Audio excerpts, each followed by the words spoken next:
When does the oven ready light come on?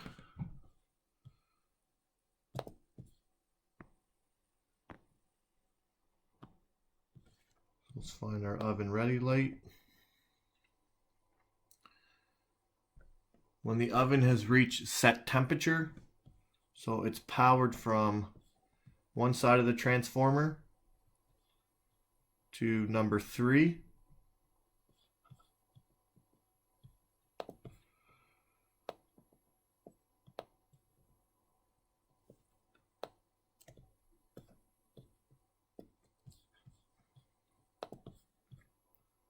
And then we're coming through the module here, up through here, and right through here.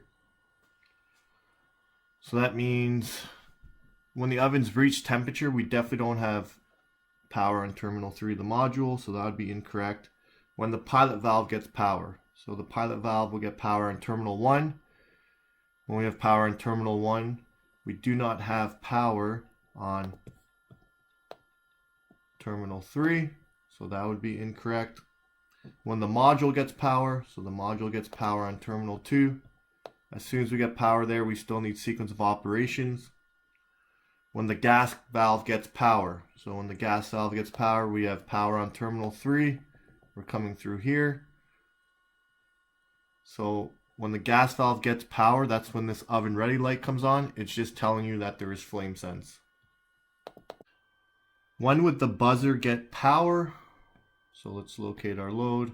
Our buzzer's right here.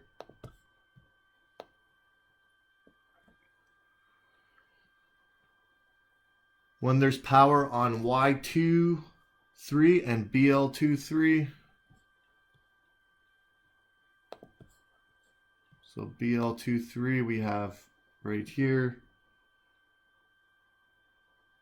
Y23 is up here. It has nothing to do with our buzzer circuit. It has to do with the timer motor. So that would be incorrect. When there's power on Y23, 6.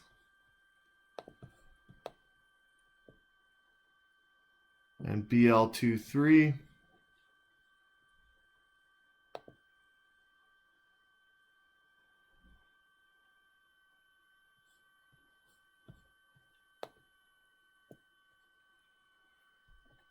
So this would be incorrect because we have power coming through here and it's coming into our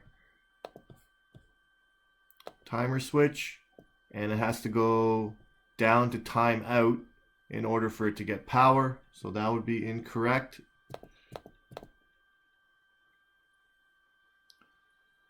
When the timer motor gets power, so when the timer motor gets power, we have power here and we have power here.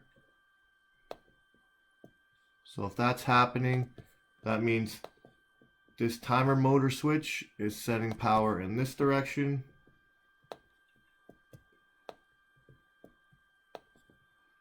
Which means there would be no power on this line here, which means that would be incorrect.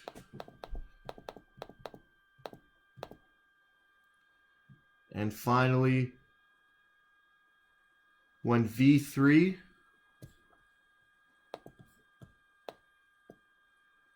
and BL3 have power, which would be correct, which means our power is coming in, our timer motor, our timer switch is making the contacts to time out. It's setting power on this side, and then our neutral is coming through here and sending power across.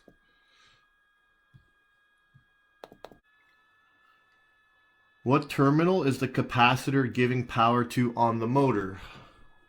So let's go to our capacitor, and just quickly what a capacitor does, it basically jump starts the motor. So the motor just needs a little bit of extra juice on startup on a 120 volt unit and a 1-phase 208. If we had a 3-phase, we wouldn't need a capacitor. We have enough juice to start it on all 3 legs. So we're going to start like we always do. Find the component in question, the capacitor. Okay, Is it giving power to RD4? Nope. RD4 is giving power to the capacitor. Power's coming in from here. Oh, sorry, that's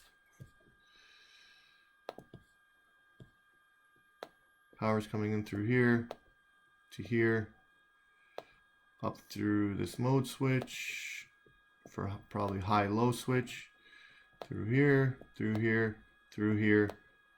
So that's the way the power's coming in. So it's not sending power to the motor from there.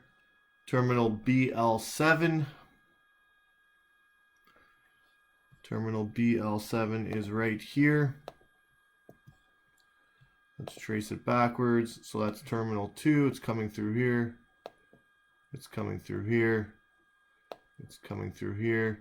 So it's definitely not going through the capacitor.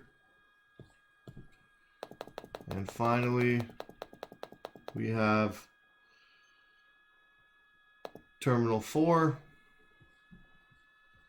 on the motor, which would be this one here.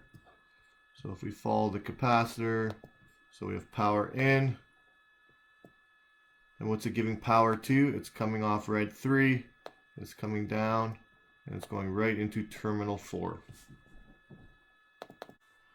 When coil CR1 is powered, what contacts is it closing? So let's go find our CR1. It's down here.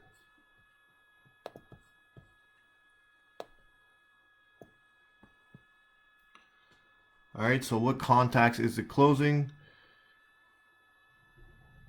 So the first one is the door switch contacts. Definitely not. The door switch is actually feeding it power. You can see from here to here, the door switch closes and it's sending it power, so it's definitely not closing those contacts. The gas switch contacts, so let's locate our gas switch. Our gas switch is here. These definitely have no correlation whatsoever because our gas switch is getting our power from our transformer, down through our centrifugal switch, through our thermostat relay.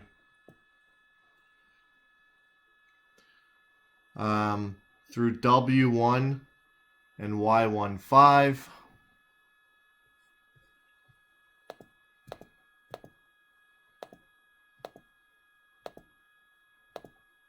So let's go through the schematic, locate W1, and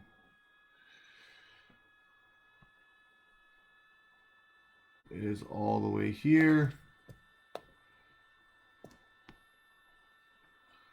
And Y15 is here. So it's asking, is it closing these contacts, which means this here? No, that's our mode switch. So it's definitely not closing the contacts here. And finally, V2 and BL3. So CR1 coil, we go to the CR1 relay. We have V2 right here. And we have BL3. So when this coil gets power, it's going to close these contacts right here, and power is going to come through here and complete our circuit.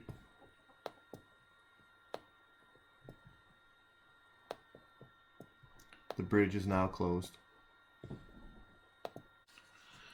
What is the purpose of the temperature switch? So first thing we're going to do is locate the temperature switch, which is right here. And let's draw our lines out. So we have power into the switch. It comes down and then it comes out through this side. It has several options. Actually, you can come through here. As we can see, it's skipping over right here.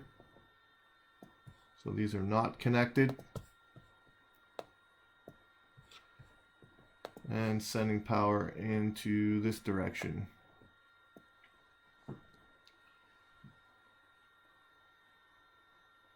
So send power to pin 2 on the module and let the unit know when to heat. So pin 2, as we know, is power into the module down here. Pin 2 gets its power from the transformer, which is getting its power from the time and temp board. So that would be incorrect. To send power to pin 6, pin 6 is getting power from our centrifugal switch. So that would be incorrect. It removes power from the CR1 coil so the unit can stop heating. So our CR1 coil is here. Our power comes through here. And what removes power from the CR1 coil? This door switch opening up. Or loss of power from the transformer. But at that point you wouldn't even have power into the door switch, so that's incorrect. And finally, to send power to the cooling fan. So if we review that part, our circuit goes here and it's connected to the cooling fan. So that is the purpose of this temperature switch. When will there be power to the 250-watt light bulbs? So let's go locate our loads right here. We got our 2 light bulbs.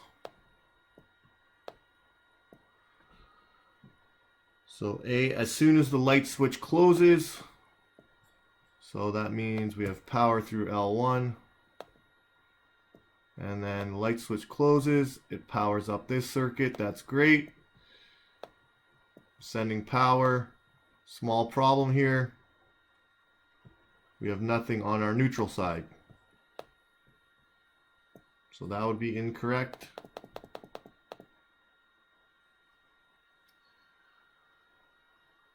As soon as contacts BK25 and BL4 close, so that's the exact same question. It's just labeling the light switch contact points.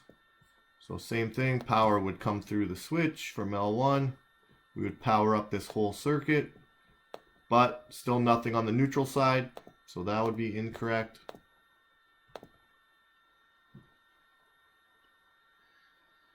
As long as there's power on W9 and BK25, so let's find our W9 located right here. So if there's power here, that's good. We know our neutral side is finally bringing power through, which brings power directly.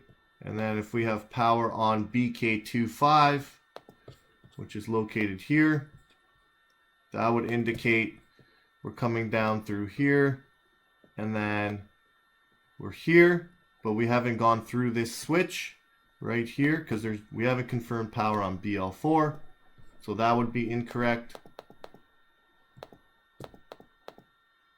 And lastly, as soon as contacts BL25 and BL4 close and there's power at W9,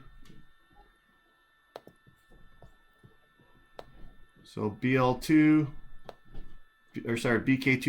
BL4, and W9. So let's draw our W9 side first. So if we have power on W9, we're bringing power to the bulb on the neutral side. And then on the L1 side of the circuit, we're coming down through here. BLK25. If we have power on BL4, we know the switch is closed and our circuit is finally complete.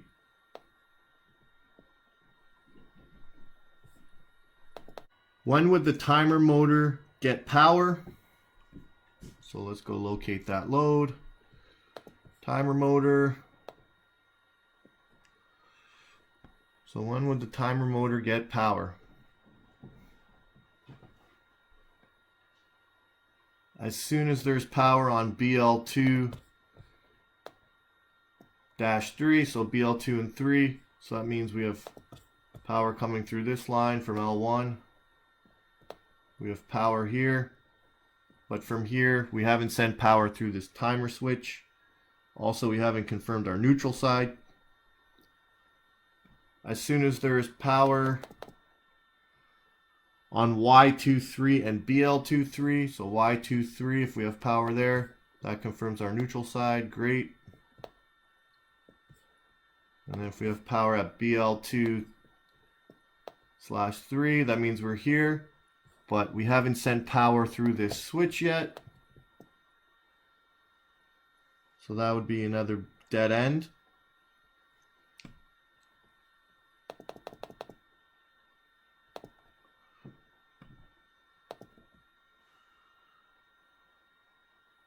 As soon as BL23 sends power through the timed out terminal and there's power on Y26.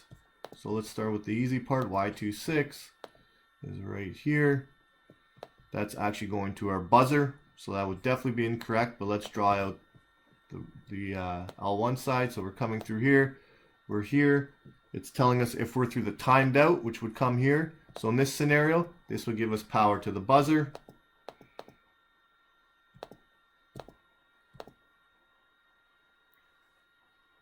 And lastly, as soon as BL23 sends power through the timing terminal, so BL23, we're hot, we have power to here, it's sending it through the timing terminal. That's how it's labeled on this schematic, which means we finally complete this circuit. And there's power on Y23, which means our neutral's here. So we have full power at our timer motor. If power is lost on wire W4 of the main gas valve, would the pilot valve still get power if there's power on terminal 1 of the module? Alright, so let's go locate all our loads here. So the pilot valve is right here. And we're saying if W4 on the main gas valve, so main gas valve, W4, if this line right here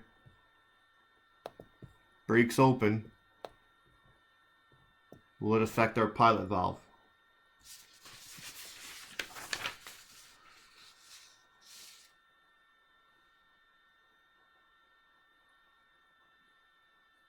So the first answer is yes. So let's draw it out. So if this line here is open, we come through here, we come down here, we come to here. These two lines right here, they are not connected in this section. So therefore, that cannot be the answer.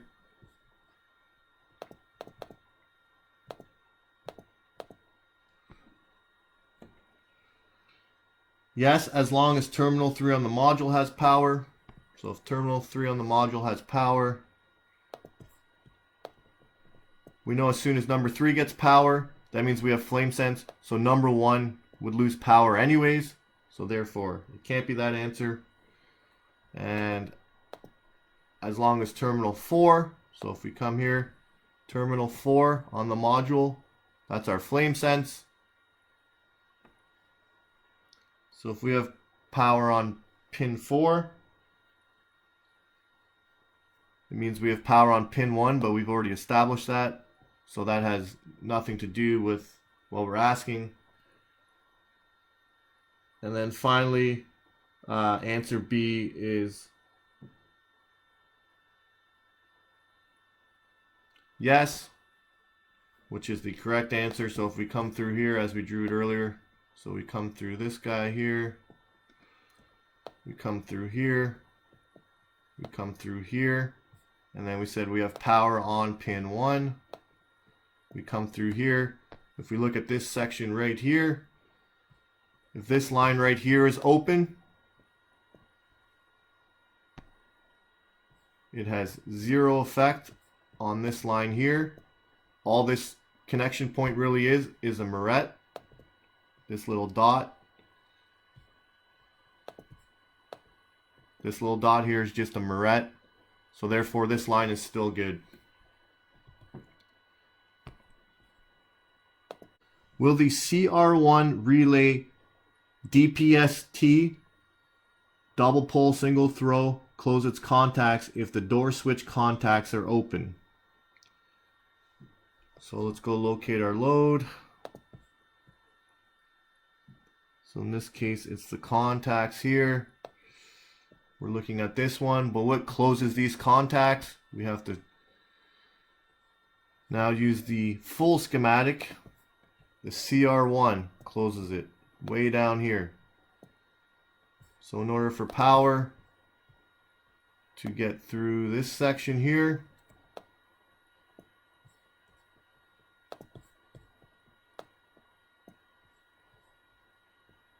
this CR1 must close for us.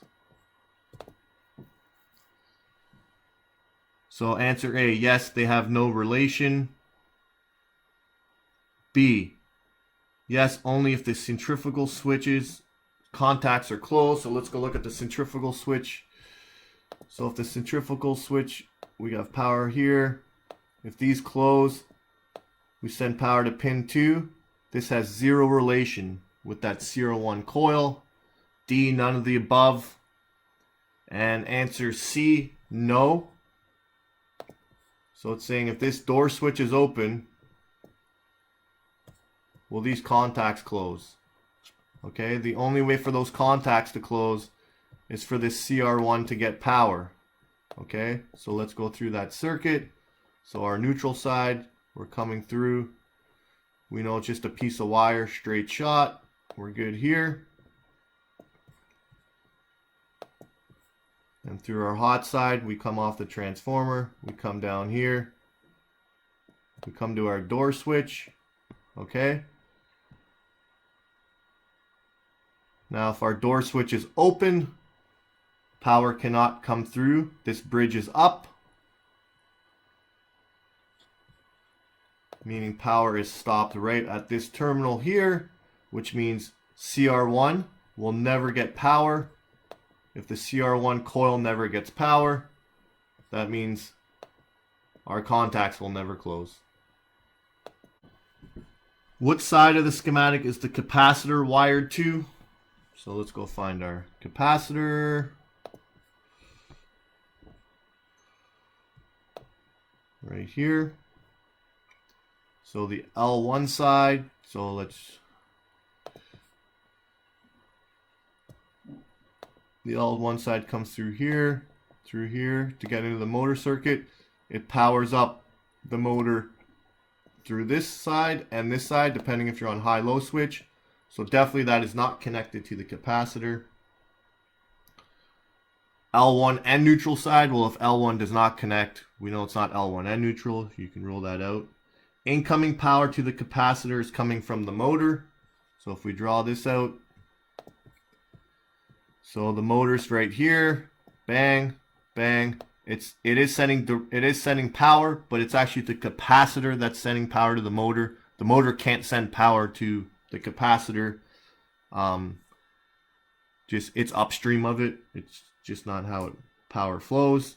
And then A, the neutral side. So if we follow our neutral circuit, we come through here, come through our high-low switch right here. And this is right here is where we're powering it. So almost all capacitors, actually I've only seen them wired through the neutral side. Especially this is important in refrigeration. If you reverse that, your compressor will not fire up. So it's important to make sure when you're wiring the capacitor, you look at the schematic and you make sure you know which side of the schematic you're on.